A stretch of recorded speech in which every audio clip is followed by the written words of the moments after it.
Good morning, everyone. Welcome to American Scouser's Morning Coffee or Tea with American Scouser. It's Friday, TGIFF. Kermit is in the house. Kazi is in the house. Head of the Curtis Jones fan club. What's happening? Boys, I'm good, guys. How are you? Just representing. Mine says pumpkin spice and everything nice. Is that your wife's or? It is. Do you know what this cup means? This is the cup that you find, the first one in the drawer when it's 2 a.m. and you've been waking up to watch the Ryder Cup. And you just go, give me a coffee now, and you just get me the first cup out, and this is the one.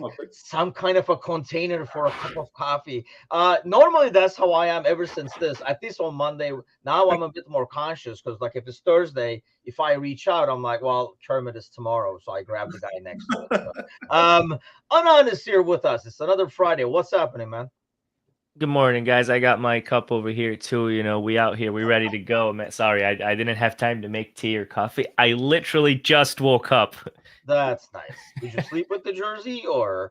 No, I actually put the jersey on. I just removed the tags off of it too. Like I just got it in the mail a couple of days ago, and I was like, ooh, I'm gonna wear the Minecraft jersey. And I had to change my camera settings because it was invisible. This is a glitch, and it kept on just like doing a little bounce. I'm telling you, VAR's going to have a problem with this jersey. Dude, when I saw that jersey first, I was like, what the fuck? It's kind of growing on me. And obviously, the more good performances you get over it, the more it will grow. So let's get to the headlines. There's a bunch to go. Mainly, I want to go over some of the stuff said in the press conference because it kind of brings us to a bunch of other things. One of the things we were going to... Yes, good question right here. Ryan is asking, because Ryan is in charge of, harassing the crowds. Like, he's in the audience just walking around and punching people, making sure they smash that like button and subscribe. Because I did, Ryan, a long time ago, before I was even here. So yes, I did. Yes, recruited from the stands. Like, come on down. Okay, here we go. So one of the things, obviously, is the press conference is he was asked about the investments, the new, what is it, Dynasty investment group or whatever they're called. I mean, obviously, everybody sees money coming in, Kazi, and they think, all right, we're going on a shopping spree. But he put it into perspective, I thought, really well, saying, hey, money coming in doesn't mean it's transfers. But makes the club's financial situation better, which in long run makes our financial situation better for transfers. Yes. I was a big fan of the club statements actually yesterday, where it just basically outlined what they're spending the money on. They went, yeah, this is for the COVID debts, for the new stand, for the the training ground, and the club were very basically open and transparent, which is great to hear, and that's what we want to see from the club, especially when it comes to the ownership. But the manager did say, no, it's not for me. But if I want to go and sign a new player, it puts the club in a really good position that they can give me the money, basically. So that's how the manager sees it as well. He did mention, he said, of course, missing out on the Champions League, was a big hit financially. Yeah. And he said, of course, and that's the target this season, to get back in there. So, yeah, really good, mate. It's been open for a while. I think when David Ornstein originally broke this story about a year ago now, I think, or close to it, that Liverpool were looking for investment. I think everyone thought it might be a full sale or, a bigger investment than what we think it is. But, it looks like FSG are not really, with their investment in the summer and what they're thinking, then, they're here to stick around and they've got the money now to actually pay off the debts and hopefully we can kick on, kind of thing. Yeah. Yeah, that's a really good point that they came out and said it right off the bat themselves. So it's funny that how people still speculate off of that it's going to be spent on China when they tell them, no, it's not. It's not for that. It's for this. It's for groceries. Like, they're like, nope, we're going shopping. It's like, no, it's for groceries. But Anand, do you think, like, going back to what Kazi was saying, this is really what they had in mind? Or they were initially looking for something bigger, but then they were like, you know what, maybe not. But then this does help. Let's go with this. I think this was just a way to balance the books. Like here, we can you want to make an investment with us, that'll give us some cash flow, that'll help us, pay some of the debt that we have. And you can say you invested in LFC and in a few years, you'll make your money back. This isn't in any way, shape or form, something for transfers or something to buy Mbappe next season, because I'm sure we'll talk about that in the summer. This is just balance the books, get you back all together so we can be in a better financial standings to start making our deals again. But not using this kind of money, just being more balanced in a better place. In no way, shape, or form is this a Man City style investment or like a Newcastle style investment. And no, I remember when this news broke out and all the Arabic Twitter accounts were like, oh, yeah, confirmed Qatar has bought LFC. This has nothing to do with that. This is just a tiny little investment that will be used to balance the books. Do you think this is what they were looking for initially, Kazi, or you think they were looking for maybe somebody who's going to go like 10% and 15% and then kind of like change their minds and went with this just to be able to still get that money they need in the bigger picture? It's a great question, you know, because I do believe that FSG are very much everything's for sale for the right price. So I do think when they initially maybe went to look for investment, they probably went, no, we only want to spend a small bit, but if you want to give us $6 billion. Then we can have it. We can have it. The businessmen, they bought the club for 300 million. The club's valued at 4 to 5 billion. So over 12 years, they've done really, really well for themselves, and there's no denying they have been good owners. Whether my stance on them it is or not, and they have been great owners for Liverpool. So I do think it probably maybe not the plan, because when this was announced, Liverpool probably still expecting us to finish in the Champions League. Probably. I think it was like November. We were making a run for it, right? Yeah, it was announced in February when this whole thing started. Yeah. So we were probably in the doldrums then. Really, we probably thought we were getting the Champions League. Yeah. To be honest, by then, because they didn't kick on till the Arsenal game, which was mid-March. And I think we basically kind of thought this is what was for that. Like they're not going to get money for a chance. They're going to need to fund it somewhere else. And some people said, oh, they're bailing because they're not going to be Champions League. Yeah, which is like, again, it goes. I think everyone's kind of surprised with the summer, with the investment. I.e., it's not really the investment in players; it's more the Caicedo bid. They were committing, let's get it right, 200 million on one player, 110 for him, and 90 million for his wages, and then all his other stuff. That it's about a 200 million pound package, and that's what they were committing, which is the same amount of the investment, by the way, as what they just invested, or what they just sold. I don't know what the percentage is. It must be like 4%, 5%. I have no idea what the percentage actually markup is. But, it looks like they are here to stay. They have a full belief. They give the manager what he needed in the summer. As you know, we're all super happy with the transfer dealings. We all thought that he was centre-half short. And then it looked like Gerald Kwanzaa is a peak Virgil van Dijk in disguise. So, you never know, really. So, yeah, super pleased with the investments and super happy. It's just over with now. And let's just draw a line under it. It's done. Let's move on. I think that's the best part about it, right? Like you guys they're basically staying. There's no more talk about that. And Anan, that's looking around the league. That's pretty huge because there's so many clubs out there with like what ifs floating around. I mean, you look at United's, what Everton is like doing and stuff like that. There's so many questions, and obviously until you have the answer on this side, you really can't do anything on the other side. So everything goes to shit. Mm-hmm. Yeah, at the end of the day, it's good news. It's good news for us. It's whatever it's gonna be, used for. It's good news for us because clearly the club has needed it. So here we are. We're getting what we want, and I'm just gonna put this out there. This may be controversial. I'm very glad Liverpool isn't being sold to like a Qatar-like state or like a UAE base or like a Saudi club. I wasn't a fan of that, and I'm just glad that that's not happening. I think FSG have done a wonderful job. I know it's very popular to be FSG out. It gets you likes and follows and retweets. But to see where they took the club from to where we are. Damn it, that's what we're doing wrong? Is there an FSG out person sitting with us here? I don't know who's around here. Oh, hey, Kazi. What's up? Guys. Hey. Are you FSG out? Hey, I'm an FSG out guy, yeah. Okay, so let's go. I mean, this is probably like a 3-hour episode with Kazi. Yeah.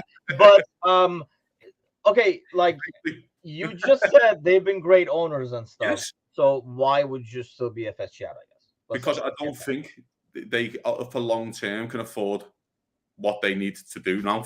I think football's changed from where it was 12 years ago. 35 million is not when we signed Cardiff for 35, 40 million quid, we felt like it was a massive humour. It's not big money anymore.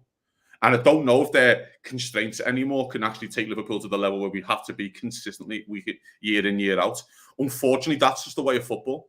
And that's the way of wages. And sometimes you're going to have to break your wage structure, what they had to do for Salah. And, wage caps just don't work anymore. Players that do not care. They will just go and sign for someone else for more money. We figured that out with Saudi Arabia now. They just don't care. All football players are mercenaries, and they will just go anywhere for the most money, 95% of them. So as much as FSG have been wonderful owners, and they came in at a time. Listen, also the businessmen, they seen Liverpool on the knees. They got it for a great price. They bought it. I've read, countless books about that time as well, and they were great for Liverpool. But again, I just feel like that their product and their model is aged out. And unfortunately, this is where the investment comes in. They're showing you that with the Redbird investments, with this new investment, that they cannot afford to consistently maintain to pay these kind of wages and these kind of structures. So I do think eventually, in the next 5 to 10 years, FSG will sell anyway, because I just think they are fattening the club up. They are getting to a point where the club, the businessmen, we keep saying this, they are businessmen, and if the right opportunity comes up to sign the NFL team, I don't know if they bought the Washington Commanders, but they were looking into that at one point, and I think they got a hockey team and stuff. So if the right opportunity comes for a franchise in another place kind of thing in the NFL, and by the way, in US sports where you are guaranteed money, there's no relegation, there's no Champions League, your money is guaranteed. You know what you're spending year in, year out.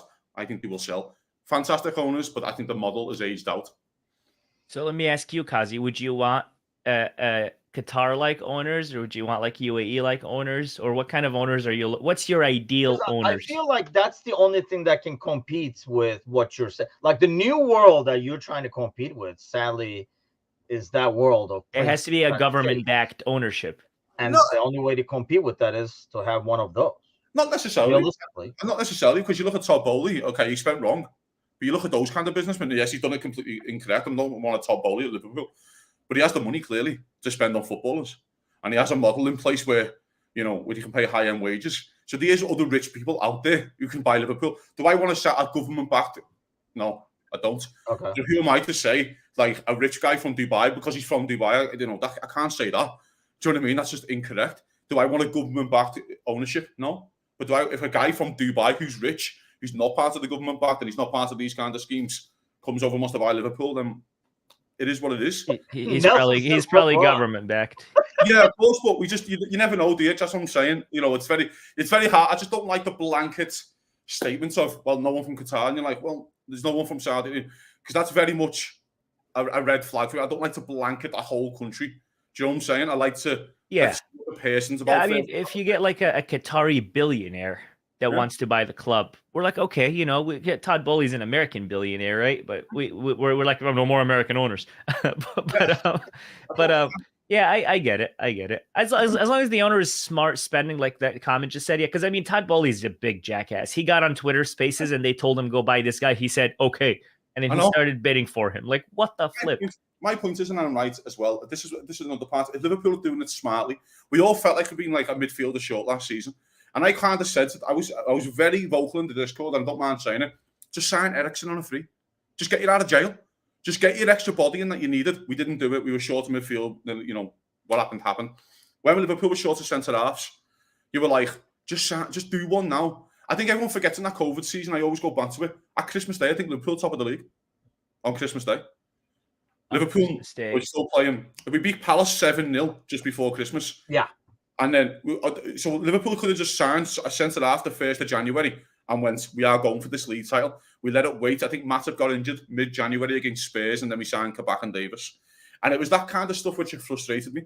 So it's not necessarily the kind of sometimes the money getting spent, it's how you spend it and the right bodies. Look at our midfield now. We're all sitting here like praising our midfield. And I think our most talented midfielder isn't on the pitch, which is Thiago. He's our most talented, but he is our most talented midfielder. You know what I mean? For sheer gift of football ability, Thiago's number one. We don't even care that he's not playing. We're not even close. Yeah, we were talking about that earlier. I was going to say, Anan cares, but I mean, Ryan says I'd rather have owners that spend money smartly than owners that are completely free spending, which, mind you, they're not like, it's not one or the other. There's always like, hopefully you get somebody who's somewhere in the medium. Nelson says, LeBron on Taylor Swift. Imagine what that would do to jerseys. Yeah, I mean, can you imagine? Taylor Swift's at Anfield. She's at Anfield in the summer, Taylor Swift. She's doing a gig. She's already there. I mean, here's my thing. I don't know if some of that, in terms of, I don't think Klopp says, yeah, that's fine, get me Eriksen just for the stopgap. I just don't think that's how he works. So I like some of those where there's a reluctancy to go get somebody, just a stopgap. I feel like Klopp is against stopgaps, or maybe he's against stopgaps because he feels the budget is limited. So if you have 100, I don't want a 15 for a stopgap. I'll keep it. I'll keep that 15 and go eventually spend the whole 100 somewhere where I want it. And I know we're using the midfield example as the issue, which I agree with 100%. It was an issue, but I think you know, it worked out at the end, eh? Yeah. I mean, we got Sobo, we got McAllister, you know. This summer, mate, I can't fault it. We had to go through hell to get it. Don't get me wrong. Yeah. I think this summer, mate, I can't fault the ownership. I can't fault the owner this summer. They've been excellent. Exactly what the manager wanted by the looks of this. They got Gravenberch late, which is a nice little cherry on the cake. But this signing a stopgap thing, well, Endo's 30. So he's a stopgap. Let's get it right. Shaqiri was a stopgap. Like, comes in for 2-3 years and just does a little bit of bits. But if you notice, we did those like we were okay with that. Like it was a stopgap, but it was a stopgap for 3-4. It wasn't like a get us till the end of the season here, kid, kind of a move. Apart, you know I know what you mean. And like this is what frustrates me sometimes with Liverpool. I know we're going a bit different. I feel like we've moved away from those little bargain transfers. Yes. Like the Robertson and Wijnaldums and Shaqiri. I think we kind of moved away from that now. And we're like, we're not taking more chances anymore. You know what I mean? When you go, Endo feels like the last one we kind of took a chance on for 15 million quid and go, if it doesn't work out, it's 15 million quid. You sell him for 8. And, you know, Minamino, people could argue, Minamino was a steal. And everyone knew we were going to double our money. If he come in and perform 6 out of 10 performances for Liverpool for 7 million quid. Yeah. So Liverpool do these signings. We done Solanke for a free and sold him for 25 million. Even though they knew Solanke was never going to play a lot of minutes for Liverpool because the front three was set. So Liverpool do see little ways in the market where they go, well, we see value there. We'll just fuck them off in 2 years and just double our money and just get a lot of money. Jordan Ibe, another example. Makes you miss Michael Edwards, doesn't it?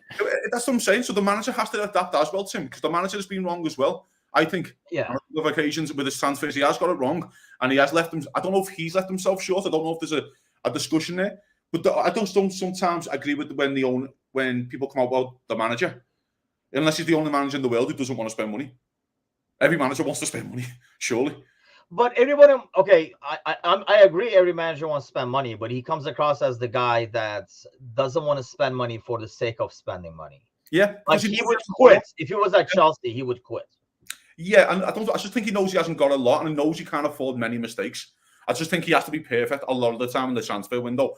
Where I feel like, at least with the Endo signing, he can roll the dice a bit because he has got he might have been promised Gravenberch, and when that's happening just towards the end of the window, don't worry, and we'll roll the dice again. I used to like when Liverpool rolled the dice on a few signings and go. Yeah, it feels like we only do it with our own young kids these days. Like we don't go.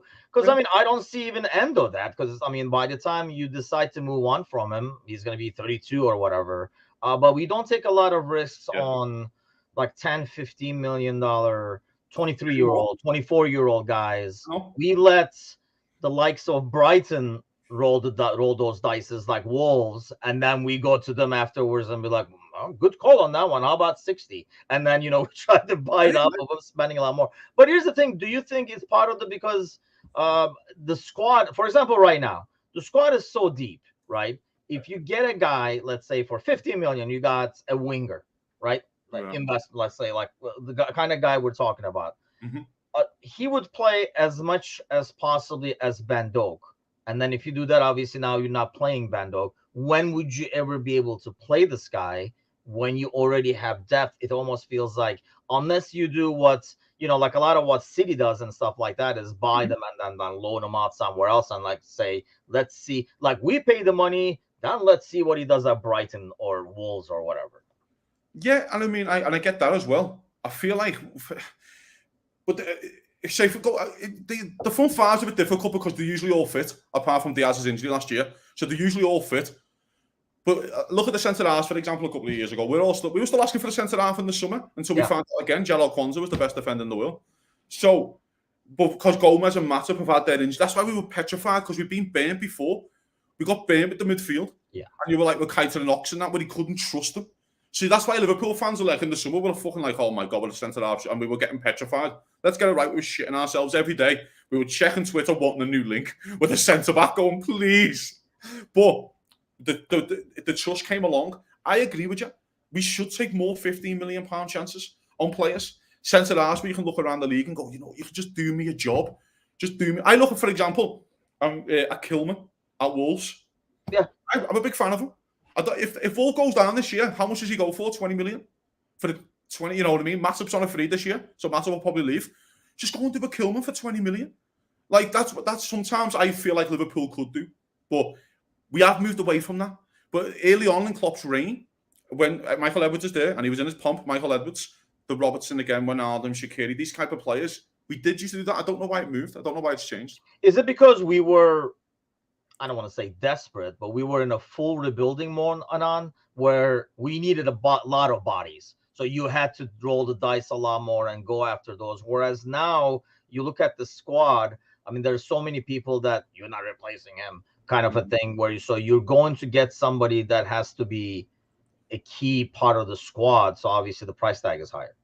Yeah, and I would also say in the beginning of the club era, it was more of like let's get players and let's see how it goes versus now, listen, we've got a foundation. We can win the league. We can win this. We can win that. Let's buy players that help us achieve that versus players that'll just help us start playing football until we're ready for the big moves. No, I don't think anybody expected Gini Wijnaldum to be such a vital role in the club when he came in from Newcastle. Everybody's like, okay, cool, yay. Same thing with Shaqiri. Nobody thought he would have that hell of a game against Barcelona in that 4-0 comeback. But these guys have highlights, certain games that made them stand out to the fan base. And then they cemented their place. When I look at it now, the money we paid for Szoboszlai, we're paying for a guy that is young, going to take us forward, going to play for the club for God knows how many years, so many. And we could be saying, we're going to win the league because we signed some of the best midfielders in the world. That wasn't the case back then. It was, all right, we got some players. Oh, let's go for that top 6, and then let's look for that top 4. So your targets change when your goal changes. So when you're first trying to battle it out and, make a statement versus when you're trying to win the league. I think we should take bargains, like Kazi says, on the 10, 15, 20 million players, because 1 out of 3 could be a huge deal. Exactly. Yes, 2 may not work out, and then you bought them for 15, like Kazi said, go at flip them back for 8 million and you're okay. But we shouldn't just go for marquee signings. We need those little signings here and there that you never know what they can do for the club. It could be, here's the thing. If we signed Kwanzaa in the summer for 1 million, we would have been like, ew, he sucks. But he comes in from the academy and the kid is playing. We're like, whoa, that's Kwanzaa. And it's the same debate about Curtis Jones. If we had just signed him this summer, oh my God, we would be talking like he is like the best thing since sliced bread. But he comes from the academy. People are like, yeah, you could have signed a better player. So yeah, overall, you change your targets when you change your goals. And almost like the price tag, I think, gives that player time as well. Yeah. I mean, like your boy Nunez, for example, like I feel like if Nunez came in for 10, 15, I don't know if he's getting that many opportunities. I don't know if you're like trying to really make him work, or are we just saying, yeah, this guy is not really, it wasn't a good fit, and then we sell him off for 10 million again. But when you bring in somebody, obviously you looked into a lot before you spent the money. But when you bring in somebody like Nunez, Kazi, or like Szoboszlai, even if Szoboszlai didn't click right away, like as he has excellently right now, you're still gonna play him till he clicks. Whereas if you go sign a guy that's like for like 10 million, 15 million, I feel like he's just gonna get lost in the mix and then eventually get moved on. Yeah, potentially, yeah. But then that's up to the player to take his opportunity, like Robertson did when Robertson cost 6 million, Alberto Moreno cost 20. To be fair, he was going against Alberto Moreno. Yeah, but it did cost 20 million, you know what I mean? But it's that kind of, for example, before we signed Gravenberch and we were kind of always felt like we were a little bit short still, I was just screaming for James Ward-Prowse before he went to West Ham. Yeah, same. Yes. Screaming for the top of my lungs, and the Discord chat will be very well known at that I wanted Ward-Prowse for £20 million. And just do it. You know what you're getting out of him, and it's fine. So I always go back to, I know, again, in the Discord, get involved, by the way, guys, if you haven't tuned, is that the Shaqiri one, it always rings true to me where you go, you know what you're getting, exactly what you got. And that's exactly what we paid for, by the way, was what we got out of it this year in Shaqiri. He scored 2 against United. He scored the goals in the derby. He played well against Barca. The Newcastle 3-2 game, he's the lad who whips the ball in. He had a great set piece on him. Lovely goal. You know what I mean? For Origi. So you knew what you were getting out of him. You could just put him on for 20 minutes and go, just do a bit of chaos, just do a bit of nuts for £12 million. So I do feel like we have moved away from that. But again, I can't fault the owners. There's some of they have been excellent and the manager's been backed. We all felt we were centre half short, but again, Kwanzaa's come in and he stepped up and he looks wonderful. But this thing this thing, by the way, and I want to get to this because it's important, is the academy. Academy players for Liverpool, it's so tough to come through the Liverpool's academy and stay in our first team. I said that on the previous. I think I said it previously. There's about 50 players in the world you can get in our squad, in the whole world football, because that's how good Liverpool are. So, because with that level of quality, so the academy is there is to pay for itself. So when Liverpool did a sale like £20 million for Brewster, I think that funded the academy for like 18 months or 2 years. I think that's what it worked out. And that's exactly why it's there. When Liverpool selling an Ibe and these kind of, and a remember Brad Smith, who went to Bournemouth on, for 12 million quid, and just garbage.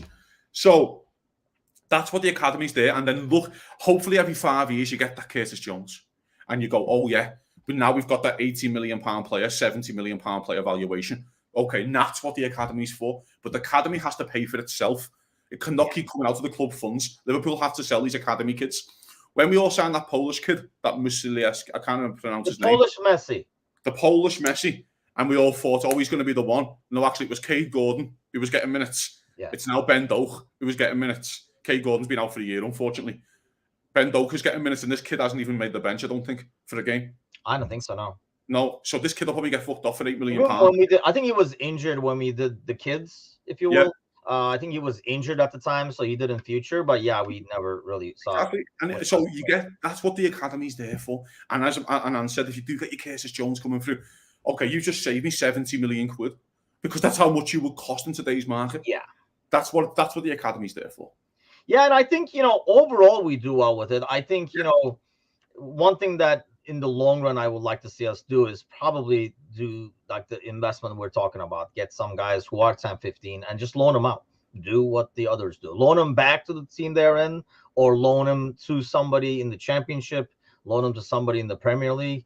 Of course, when we say that, I don't know if a $15 million player that's playing in the Dutch league right now would rather go through that or would rather go directly to Wolves, knowing if I do well next year, or not to mention they can force their way out now. It's not like, I'm going to be there for 3 years. They can force their way out and they can be bought from somewhere else. I mean, Sorzi says Trent saved us at least 90 million. And that's the thing you're going to get. It's going to be very, like you're saying, because there's so many players that can really break into the squad. But at least these guys have a lot more chance of like showing themselves over the years and improving, already working in the system. So that's the only adjustment they have to make is like perform at the higher level as opposed to learning the system and playing within the system and stuff like that. So talking about people who are learning the system, playing the system, he spoke about Endo. I don't remember what he said at the Newcastle game because he said I was not too happy how I described the situation against Newcastle. So I don't know what he said there specifically. He must have almost like misspoke because he said I am not a native speaker and stuff. But the pass there, and then honestly, what was it? The pass before I was watching the highlights before the first goal. It's the ball that he gets again and gives to Gravenberch, and then Gravenberch does the thing to Gakpo and stuff.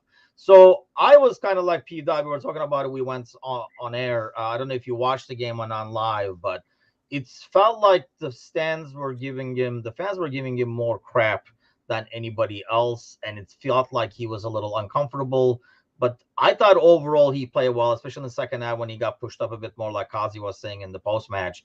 And like he was talking about, Endo was talking about it yesterday, like his family, he's here now. Like, I mean, that has to be, the dude is only 30, so I would assume his kids are not like teenagers. So they're like, like kids, toddlers, baby, whatever. We're all here now. Well, I got the older kids. I'm the empty nester, but you guys have little ones.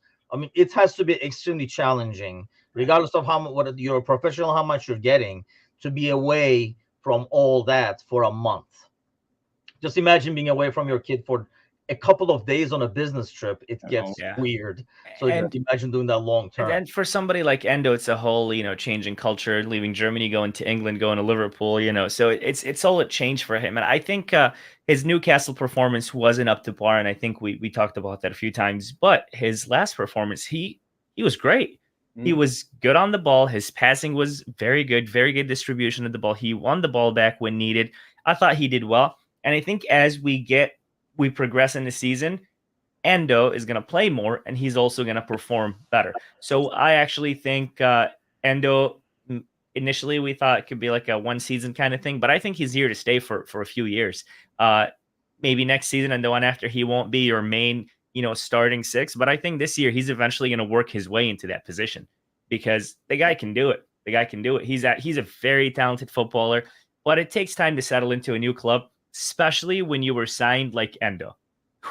He was like an emergency signing. We're gonna get this guy. Okay, just bring this guy. And everybody's like, "Holy shit, who is this guy?" So it's confusion for everyone, including him, away from his family, away from the club that he's been at for the past few years, and in a brand new system that is fully reliant and high press, winning the ball back. And as soon as you lose the ball back, you're chasing. Like this guy's never done that before. So this is new, but I think he's like you said, his performance against Leicester was good.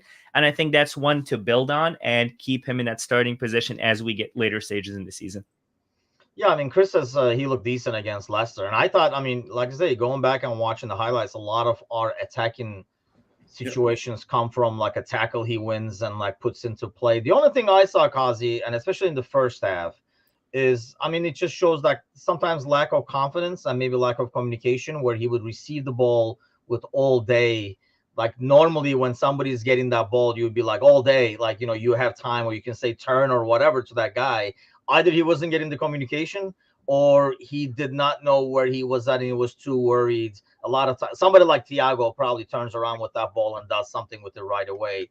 He was more worried about not losing the ball, it felt like. And that's kind of like a confidence thing. I feel like the more he plays, the better he will get at that. Yeah, and I feel like as well, we need to remember what team he's come from. A team in the bottom end of the Bundesliga and Japan, of course. And they're probably playing with about 30% possession most games. And now Liverpool play with about 70% possession. He's probably never used to having the ball so much. Genuinely, he's probably never like, I can get on the ball here. I'm allowed to get on the ball instead of just clearing the ball up the field and then just rebuilding from there. I feel like he was a bit, first half, I thought again, he played too deep. And I think the gap between our initial press and Endo was just far too big. And that's where Leicester were like exploiting us a little bit in midfield. But as soon as Klopp set them up 10, 15 yards, he was excellent in the second half. He really was good. This is where I want to pose this question to you. Spurs are the first team that we probably played and probably one of the only teams in the league who have an outright number 10 in Maddison because they play 4-2-3-1. So does he do Endo as a 6 to complement the Maddison, or do you want to see McAllister back in there, who isn't really a 6, kind of does struggle in that role? We are getting through. So I think this could be the biggest headache for the manager that he's had in this game going forward, because on the back of that 45 minutes from Endo, do you know what I mean? So I'll pose it to you. Do you think he'll do Endo just to complement the Maddison thing? Because he is the outright number 10 and he does not move between midfield and strikers. That's his position. I wouldn't if it was my decision, just because it's only week 6 or whatever it is, week 7, right? Is that what it is? Where are we at? So that's why I wouldn't do it, because you are building Endo up. I just look at the bigger picture, I guess. For this game, you still go with Mac, who's done a job for you, and you got to figure you prepare for this game accordingly. If you put Endo out there in the Spurs game and you feel like he might not be ready, which, we even feel like he might not be. He might be, he might not be. If he is not, you're kind of pushing back his progression, I feel like, a couple of months, and the confidence we talked about by putting him in that game. I would rather not and have him play him again midweek in the Europa game, build him up, as opposed to, it's not worth rolling the dice, I think, because you might lose his confidence even more if you yank him out of this game midway through because he's not coping with the Spurs midfield. How about you, Anand? I would start Endo. Really? Okay. Absolutely. I would start Endo based on that second half against Leicester. I would let him build on that. I would put him in his natural position, and I would take advantage of McAllister and Szoboszlai together because we not just worry about us defending, I'd worry about us going forward. And I know we talked about this is the kind of game where we got to go, we talked about it post-match last week. We go and this is a game where you don't start Nunez, you wait till the second half, this and that. I would start Endo. I would let him get that number 6, hold the number 6 position, and boom. Sobo, McAllister, whenever we have the ball, they have the freedom to create. Maybe we won't be down 1-0 at halftime. We'll actually be up 1-0 at halftime and actually go on and build on that. But yeah, we got the number 6. We bought him for a reason. We bought him to do the job. I'd let him do the job. I would let McAllister take his number 10 role. I'd let him take his open, his free role so he can create more chances. I would take advantage of all the players that we have now that I think they've got a bit of an understanding together. Endo starts for me. McAllister starts at the 10, and Sobo starts at whatever the hell he wants. Well, the question is then, so where does Curtis Jones play? Because he's our best. He doesn't start for me. So you don't start your best midfielder? Yeah, I think the fact that you took Curtis out I don't start Curtis on Jones. the top game, and you let Endo stay out there a lot longer. So my biggest thing about Curtis Jones, and if he starts, we'll see it. He's been probably our second best midfielder after Dom. He's like, no. He's not in the fan club for no reason. Yeah, he's not allowed. But I wouldn't put him in a big game like this one. I just wouldn't. So you're putting Endo in the big game because we're defending because he's going to be defending. So Curtis Jones gets the ball, tries to take do his thing, do his touch, go forward, and guess what? We saw it happen in the last few games when he loses the ball. That puts McAllister at a disadvantage because it was against Wolves when Curtis lost the ball and then McAllister had to run his ass back into the box and win the ball back, and he looked like dead after. He was like, "Fuck you, Curtis Jones." I played safe. I'd have 2 guys that are controlling the ball in McAllister and Szoboszlai that actually hold the ball better than Curtis Jones. And then if they mess it up, you've got Endo in the back. And I think that's what Jurgen's going to do. Thiago called me and told me. I think from the training room. Yeah, him and Mighty Red getting massages. Curtis, I think he has like a 94% pass completion every time he plays. He doesn't lose the ball. Yeah. The one time he loses the ball. That's one thing that's changed in this game. Exactly. He keeps holding the ball a lot better. But that's what losing it in passing. I'm talking about in his dribbling. But also, when he was shielding and he's trying to. With Curtis Jones, this big game thing, everyone forgets how good he was when he played against City at home in the 2-2 when Salah scores the best goal you'll ever see. Curtis Jones starts as our best player. One off. Like he was that so the manager trusts him to start the big games. And that was in the time we were going for the title with City. So, and this is let's get it right, this is Spurs. No disrespect, but it's still Spurs. Like the last 5 games. It's like relax Spurs, just chill out a little bit. So Curtis Jones has to play you noticed against Leicester when he played right back, we just missed his cohesion in midfield kind of thing. But when he stepped into midfield, I thought he was excellent. But Curtis Jones has to play. I'm starting to think Kazi has a Curtis Jones thing like I have a Thiago thing. It's well, you know what though? I hate to say it, but at least Curtis Jones plays. You know what? Watch he gets injured tonight. At least Curtis Jones is healthy. He has a fan club. Speaking of fan clubs, if you have not already, make sure you head on onto YouTube. Ryan can tell you in the audience right now, if he's not going around and slapping you to do it, you should go like and subscribe.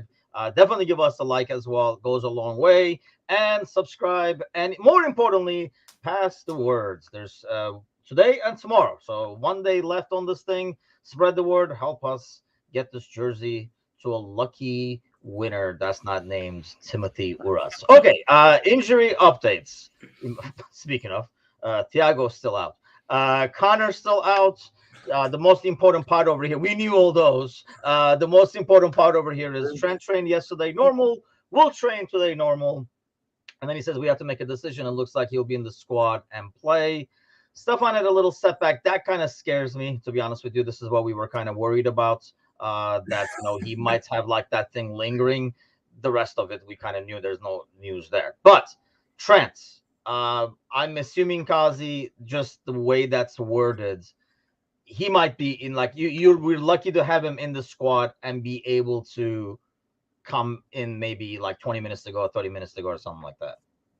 This is such a tough one, man, because I think you might start him.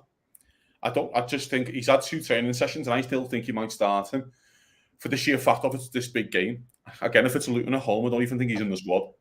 I genuinely, you know what I mean? I just feel like with this game, you can set your marker down. The people forget this. If Liverpool win this game, I think Liverpool go 5 points clear of them. Spurs, and Spurs are meant to have the greatest start of all time with the best manager in the world, and they've got the best strikers in the world. Everyone's the greatest. So, and then Liverpool go 5 points clear if you beat them. So I think you can set a marker down here. And also, by the way, the way Spurs playing right into our hands, and I would love some Trent crossfield passes and some of Trent's vision in midfield against this side, because I think this side had conceded 7 this season. I think Burnley put 2 past them. And Burnley can't score for anything, and they put 2 past them. So they are wide open. They are very wide, especially on the counter. I think they're very susceptible. And that's where I think where Trent comes into his own kind of thing. So I think the manager might roll the dice for this one. He has another week. He's not going to play against Union, for example, and then give him Brighton. The schedule's killed him a little bit because of these 2 games, the Spurs and Brighton game. The schedule's killed him. If he's playing, Bournemouth and Sheffield United or Luton, he wouldn't play, but I think he does start him. Do you start him there, Anand? Because, I personally would not, just because I always worry about hamstring things, because if something happens in the 5th minute and he's like, oh, I'm feeling it, now he's probably gone until the international break again. I guess I'll say that again. He starts. Endo starts. Trent starts. Everybody starts. Endo in goal. Thiago at center back. 15 players on the pitch. Yeah, at this point.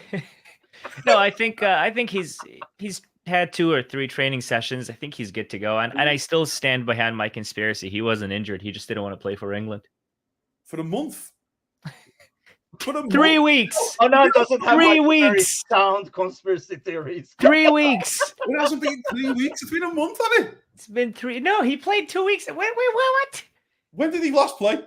When did he get into the game? We came back from the international break. So, yeah, it's been like 3.5 or something like that. 3.5 weeks. Oh. But also, the games after the international break weren't something to worry about. We knew we'd go 1-0 down and then score 3 in the second. So that was okay. but this one, he starts.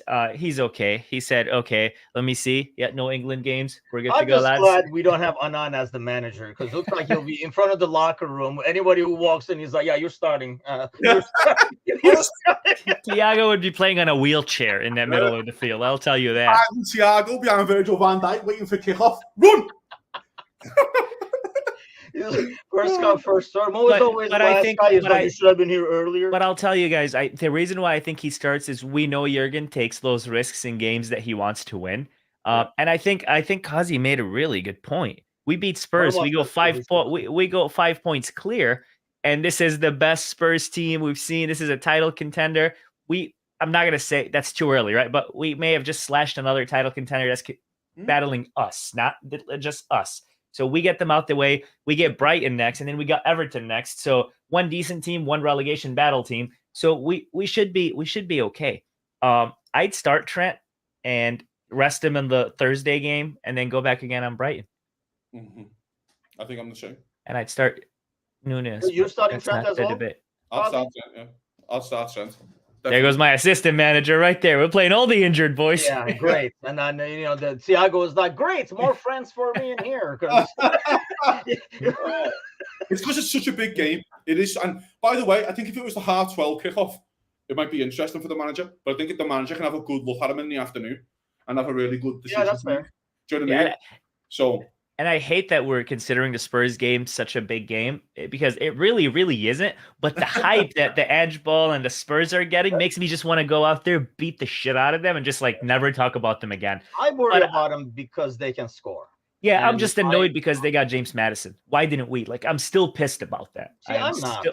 James Maddison, if they have a couple of bad games, you'll never hear of James Maddison again, I think. Yeah. I just don't. I hope that starts against us. I'll tell you that. Yeah, he doesn't. I don't think, if we have him, it's not the type of player I think we want to have in our midfield. Well, he's not half as good looking as Szoboszlai, so we're okay. We're good. I know, if you ask the wife, the chin is kind of like. When you review Spurs, though, because we are here for the Spurs game, I suppose, I think the jury's out on their fullbacks. in Dogby Yes. and Porro. I think Porro, mate, if he wants to commit like he commits, I think Luis Diaz will have a lovely time against him. A wonderful time. Because my God, he gets nosebleeds when he goes up the field. Like so if you want to play like that, you can. That Ndogby, Jordy's out. We have no idea if he's good or not. He's had a couple of good games, but we're 5 games into a season. Yeah. And he's never played against Mo Salah. Yeah. So, and then Romero has to play against Nunes.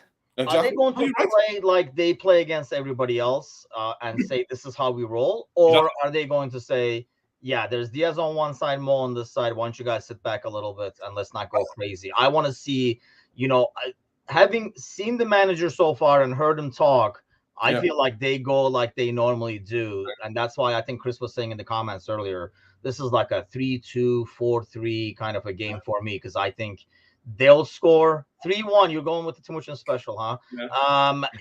Yeah. Okay, let me ask you guys this. I mean, obviously we're going to have the pre-match tomorrow before the game.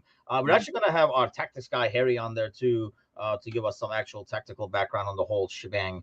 But let me ask you guys this before we go. If this is a 2-2 draw, Kazi, where do you sit on that? Do you take it and be like, yeah, it's a tough away game, it's a point? Or would you see it before knowing how the game unfolds, how the 2-2 unfolds, just by the scoreline alone, a draw away at Spurs, kind of like what we had against Chelsea? Do you take that and say, that's not a bad point loss? Let's put it that way. I mean, I always say with draws, you don't know if a draw is a good result until the next game. So if you win your next game, you take 4 out of 6, it looks good. But if you go and draw against Brighton, you've only picked up 2. So it's mad. That's fair. That's how I think. It's mad. Because I always think about that with a draw. It's how you come back. Yes, on paper, a draw away at Spurs shouldn't be the end of the world. But if Liverpool want to win the league, they have to go and beat Spurs. And whether we like it or not, whether we're ready or not, we don't know what's a good point. The Chelsea one right now looks like a shit point, but at the time it felt like a good point. Yeah. All for Chelsea being in the top 6 and really challenging and pushing kind of thing. So I think we go there and beat them. I think we can go there and roll them, actually. Do you know, I always think about, going back to the Chelsea game, if the Salah goal counted 2-0, Liverpool beat them 5-0. It's just this one at Liverpool. Yeah. Salah gets that goal offside on the 20-minute mark, and Liverpool were the best I've seen them since 3 years ago. At that 20 minutes at Chelsea. I think Liverpool could have a start like this. And I think this crowd, we'll find out about the Spurs team, 5:30 kickoff, late crowd right up for it. And I think Liverpool can just counter them. And I think Liverpool can really punish them. If they want to play like that again with their fullbacks, you carry on. That Romero is a mistake every single game you see him. He's just a walking mistake. And if Darwin Núñez isn't licking his lips, mate, then Cody Gakpo will off the bench. Same question to you, Anan. If you take a draw as almost like a loss, or because of the form that we've been in, and because of the football that we've been playing, because of the goals that we've been scoring, I'd be disappointed if we don't win the game. Listen, the hype behind Spurs is because they haven't played anyone yet. Let's just put that out there. Arsenal, didn't they? Yeah.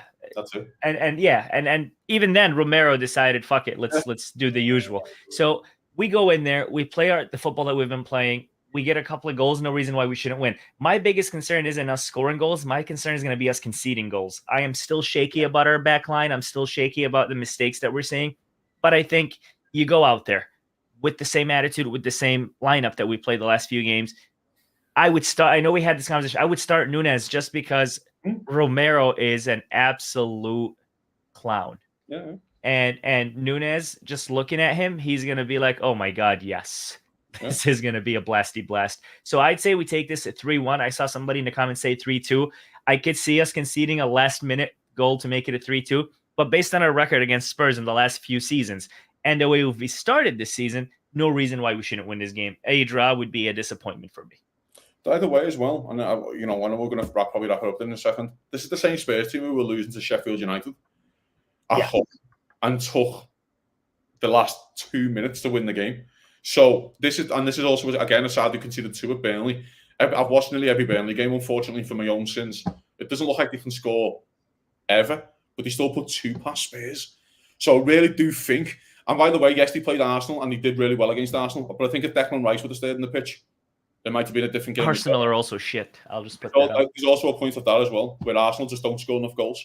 Because they're lucky if they get 12 or 15 out of Jesus, and that's their record goal scorer every year. Yeah. So, And Arteta tries to play the pep ball. As long as we have possession of the ball, we're winning the game, and that doesn't win you shit. Arsenal are an absolute clown show, and they'll be exposed when we play. And when they play City, they're gonna get badly exposed. You'll see. So I wouldn't say they played Arsenal as a good thing. All their injuries now too. I mean, they're like piling up for them, and it's way too early in the season for the pile up. I wouldn't be shocked for us to put them to task like we did to Villa, says Chris. Everyone expected Villa to be tough. I really think it goes to both teams are going to get goals. Who gets them earlier and who's clinical early, I think is going to make a big difference. So let's hope we are the ones. Let's hope we don't have a regular start where we start on the back foot and then try to come back. I don't think that's the thing. This is a team that we don't want to come back against because they will hit us on the counter.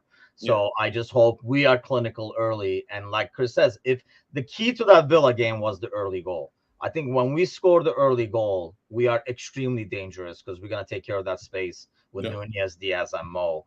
And you have now midfield who can take care of that space with Szoboszlai and stuff like that. So, but we'll talk all about it tomorrow morning. Once the lineup comes out, we'll be on shortly right after. We'll see if Ando's out there. We'll see if Trent is out there. We'll see what the hell is going on. Thiago might be out there. We'll see if Thiago is out there. We'll see if Joel is out there. Yeah, we'll see what happens. But now we're pushing it.